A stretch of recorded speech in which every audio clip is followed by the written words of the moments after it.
PSP मनोरंजन film विधान बाजार समस्तीपुर।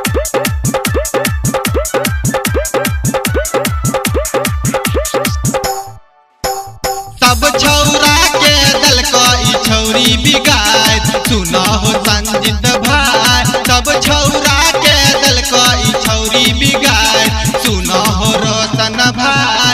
सब छौरा के दल को ई छौरी बिगाड़ सुना हो मनु भाई, सुना हो लालो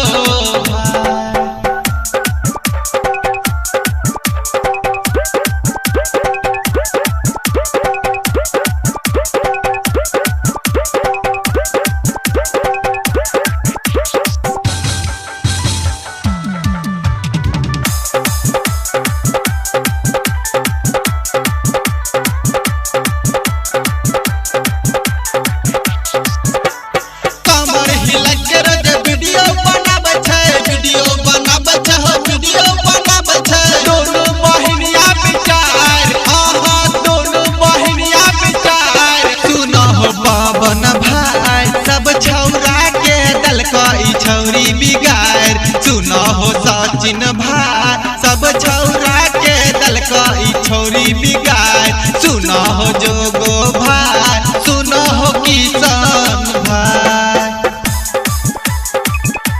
पीएसपी मनोरंजन फिल्म विधान बाजार समस्तीपुर।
सुना हो नंदन भाई। सब छौरा के दल को ई छौरी बिगाड़ सुना हो मरकू भाई, सुना हो किसान भाई। पीएसपी मनोरंजन फिल्म विधान बाजार।